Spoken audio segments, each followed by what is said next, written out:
That was Bianca's response to seeing daikons. How's it going, folks? I thought we'd do a little bit of a update, just a quick one. Bianca's about to run away. Yeah, I am.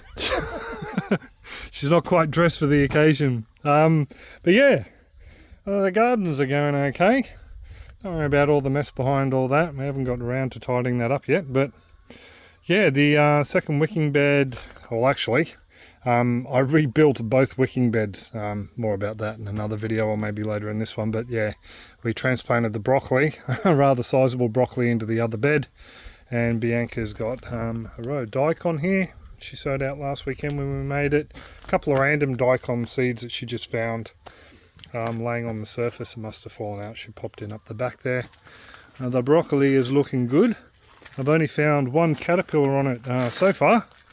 So that's been pretty good. We obviously need some sort of insect net over the top to keep them out.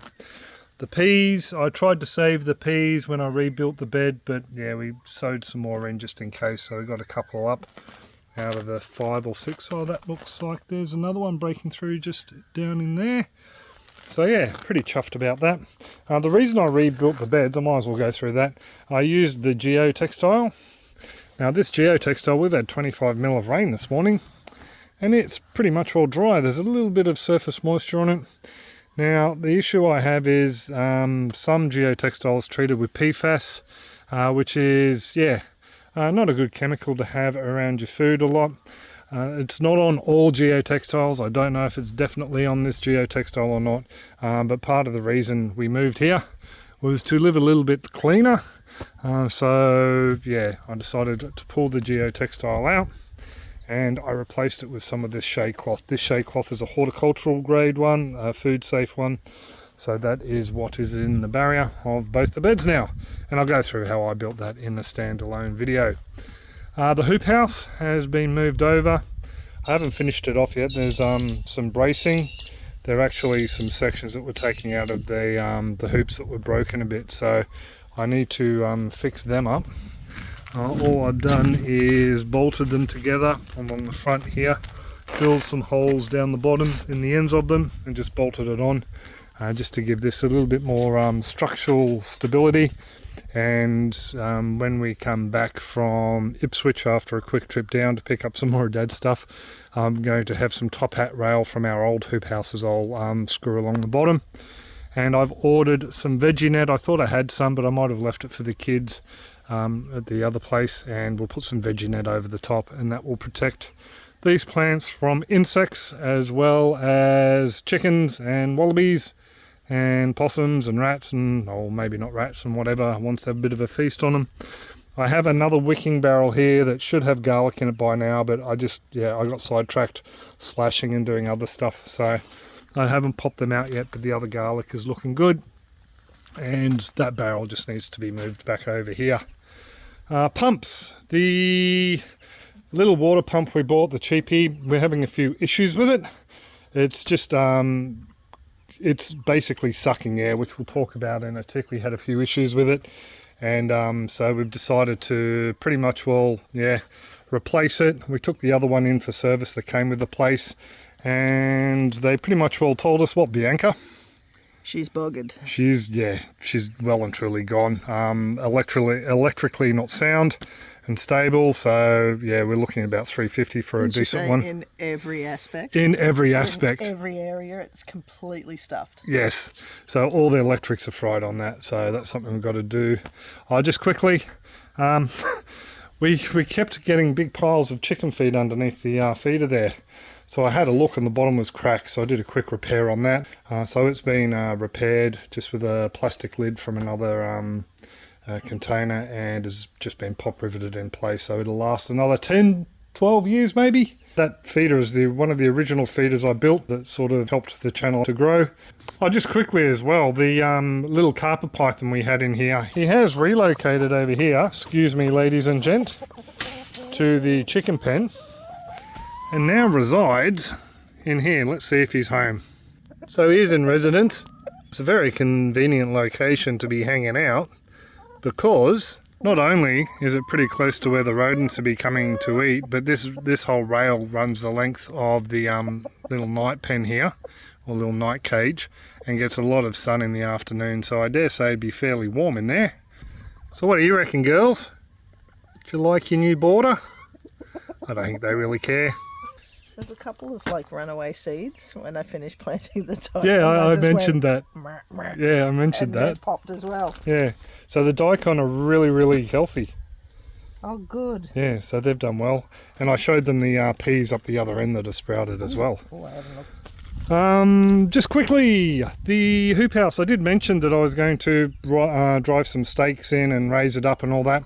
We've decided not to because of the water pipe issue around the place.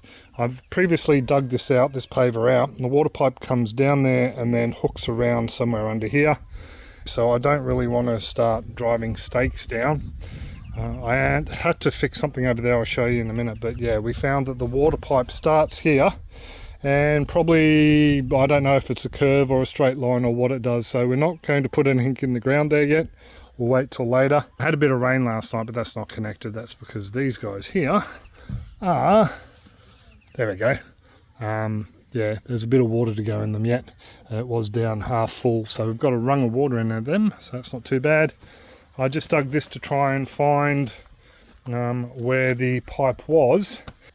Just up here, we now have a little elbow down in there, pressure coupling.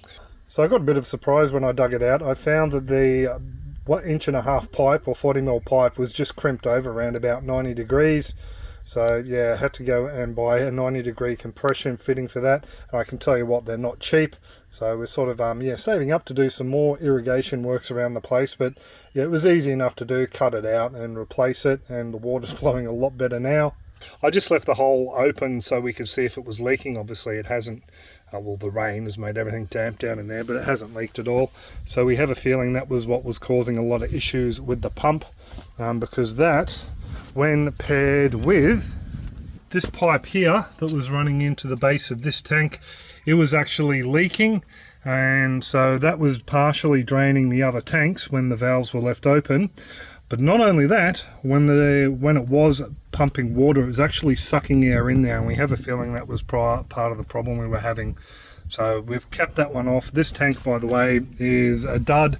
It's got a these little fittings down in here were welded in after the fact, and the one around the back is actually split the plastic weld, so it's right down the bottom. I've had people tell me just to jump in there and Sikaflex it up and all the rest of it.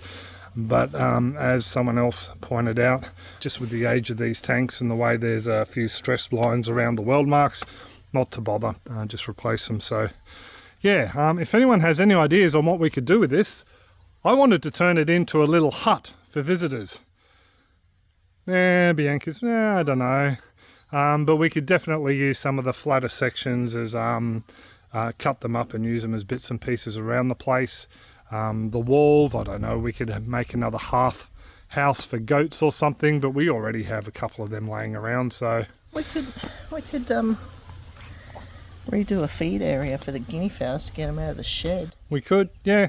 B did mention the other door, maybe the other day, maybe just cut a door in it and turn it into storage. Well, if we cut a door and walk in it, we might go, yeah, this is garbage. Yeah. Or, yeah, we could use it for this. So yeah, but anyway, that's the end of the irrigation issues, this tank. Yeah, let us know below if you have any ideas. But this is a little volunteer chili that popped up out of nowhere. We had no idea what that is. We haven't grown chilies like that, so I'd say it's just remnant seed that the last owners had here. We'll try them out and see what they're like at some point. It reminds me of chili plants I used to see a lot when I was a kid walking to school. Yeah, I remember seeing the purple ones, and yeah. And bright. behind us is a veggie pod that I'm going to set up as well. We've got some of the leftover soil. I saw you take that out. Yes, so we'll set that up. Maybe later on today we might set it up. I'll do a little bit of a photo insert if we do the garlic and that. But that's pretty much all it for now. Yeah. Yep. You lied, didn't you? No, it was me. It was me. You did. We're not gone. I'll just show you what we've done. Just tidied up this area a little bit. Bianca's weeded and repotted some plants. Gave them some new soil. Well, some new old soil. New old soil, and just fed up the potatoes that were over there. Well, fed up, I should say, topped up, because that style there, the styles we used to grow in the aquaponics, and they actually set tubers up the stem. Indeterminate, is that what they call them? Indeterminate. I can't remember. And just knocked off the last garlic barrel. So, yes. And we made some decisions. Yeah, we made some decisions. We went for a bit of a walk on the other side of the shed and just talked about layouts for the blueberries and where we're going to put that bed, and citrus and chicken yard and stuff like that. And the decision is made. And the decision is made. No more. No more, but we're not going to more. put it on video just in case we change our minds. No. So now all we got left to do is just to put the wire fence on the other side so the wallabies can't get that. And that's pretty much all it. So you're pretty happy with the last couple of weekends' work? Yeah. And slashing the paddock, Little bits here and tidying there. the shed. Yeah. Lots of stuff we haven't shown you, but yeah, you'll probably get bored. But anyway, so I'll leave it there. Yeah. And hopefully the next video or two you will see the building of the wicking bed and also the fixing of the hoop house, and hopefully there's not too much wind in the mic. Yes. We shall go, and you guys have a fantastic weekend. Cheers, folks. Bye all. Bye. Do you want to say goodbye? Do you want to say goodbye? Say bye, Jackie. Bye, Jackie.